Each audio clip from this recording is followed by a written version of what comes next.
What's up, everybody? Welcome back to Life of Pi. I am about to embark on my very first electric car road trip, and it's going to be a fun little adventure. I'm heading down to Brunswick, Georgia for Thanksgiving, so a couple stops down the road. We'll see if we can make it there in ample time. Not going to lie, I'm a little bit nervous for my first trip doing on a road trip for with the Tesla. Watching on TV, watching my YouTube videos of people doing it seems like so super easy, but honestly, until you get behind the wheel doing it yourself, it's a experience for sure, and not one that I'm accustomed to. So we're gonna see if we can have a good time and make it there without any issues. Here's our destination, so we're gonna go ahead and plug that in, hit the navigate, and let's see what it suggests. It's going to run some calculations here. And it looks like I'm going to stop in Greenville to charge, and one stop in St. George. And looks like about 11:47 p.m. tonight. Hopefully that rings true. But we're going to hit the road, make it happen. Catch you guys soon. Alrighty, so I was listening to the nav here, and first stop here to get started was Carolina Point Parkway. Now, I didn't realize it at the time, but I understand it now. I'm at a version 2 supercharger. So great, I'm splitting power within the car next to me, so a blazing 73 kilowatts. I'm going to be here for a bit until somebody plugs in, but anyway, got my first charge going. Gonna relax, get my bearings about me, and I'll check you guys in a little bit. Alrighty, so what I should have said was I'm going to be here until someone unplugs, and that would give me full power with the car next to me I'm splitting the cabinet with unplugs and goes. But what I decided to do is, instead of listening to the nav and going all the way to St. George on one charge, figured I'd split the stop and stop in Harbison in Columbia, which drastically reduces my wait time here from 40 minutes to about 10 at the time, and now it's down to about 5. So it's going to make my stop here quite a bit less. So we'll be on the road here in about 5 to 10 minutes. I'm going to give me a little bit of extra juice just in case. But little tip, a couple extra stops isn't going to hurt anybody's feelings, and will let you sit here a lot less time at the chargers. Alright, just doing a little energy check-in. Just made it onto the 26 interchange, and we are about 50 miles away from our exit to Harbison. 39% left in the battery. I think we're doing pretty well. I was a little nervous to begin with, but honestly, it's second nature at this point in time. I think I'm feeling really good on the trip. And I will check in with you guys when we hit the supercharger. All right, y'all, finally made it to the Harbison supercharger. Rolled in with 13%. 91 miles since I started off, so not too terrible. Pretty easy drive, so let's go ahead and get plugged in and get to charging.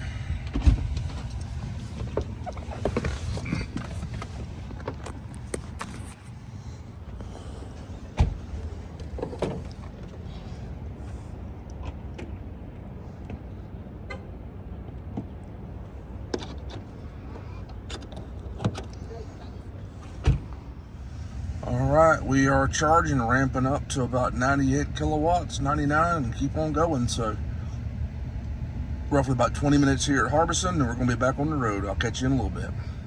All right, y'all, and just like that, we are charged up to 75%, and it's time to hit the road.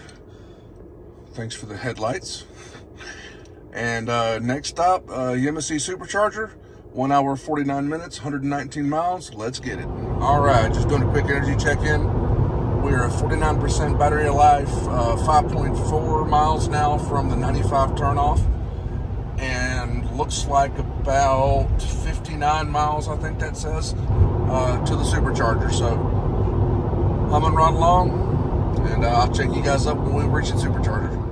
All right, so we finally made it to the supercharger, so let's go ahead and get plugged in and get on down the road. Looks like we got here about 20 minutes, so let's do this.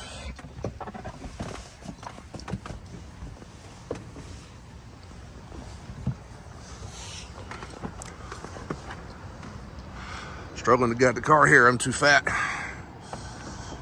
I really hope to get some Wendy's, but they were taking forever in the drive-thru, and I don't think they really care that we're here tonight or not. So let's just plug in and get down the road and worry about food later.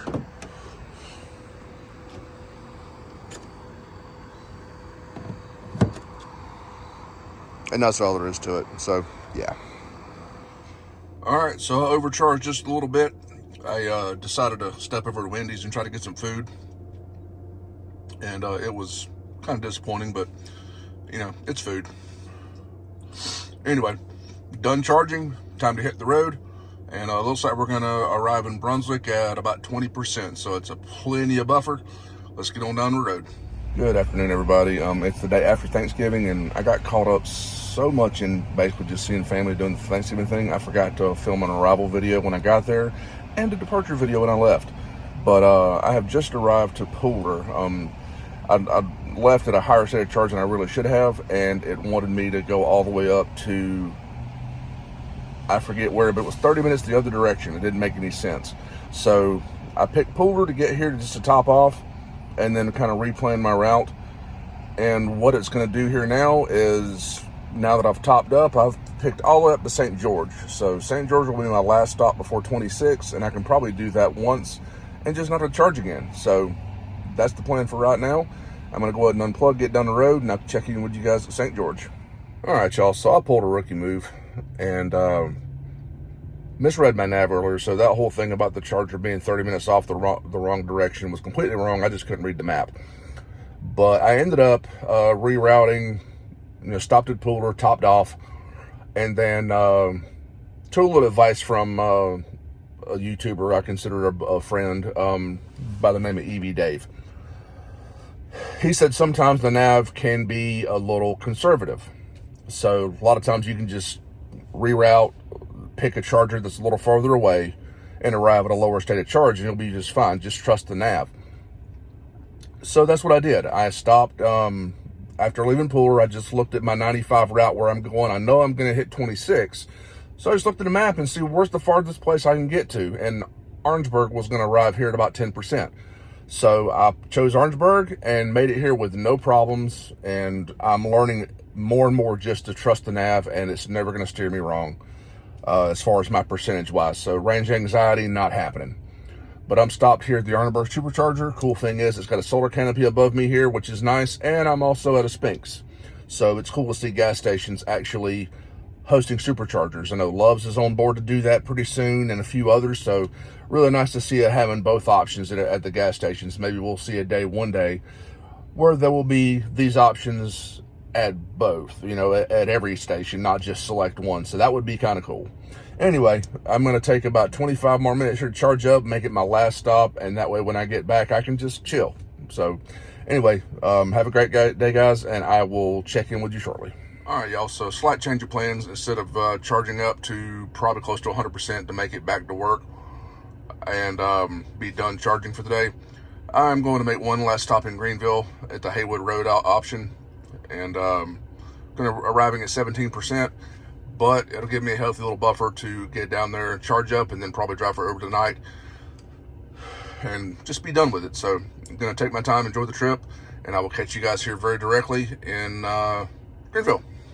All right, y'all, finally made my final destination, and was going to stop in Greenville, but the efficiency was a little better than I thought it was going to be. So bypassed that stop and came on straight to my final destination, and actually ended up with 25% left in the battery when I got here. So eliminated that last stop, not mad, just kept on going. Traffic was a little bit rough, but it's Thanksgiving weekend, so go figure. But my final numbers for the trip to Brunswick and back looks like 653 miles altogether, 201 kilowatt hours used, and 308 watt hours per mile. Overall, I don't think that's too terrible. Y'all let me know in the comments what you think about it. I'm kind of new to this whole understanding all the watt hours per mile and what the efficiency. So y'all let me know if it's good, bad, and different. Let me know. Other than that, thanks for watching. Hope you guys have a great day.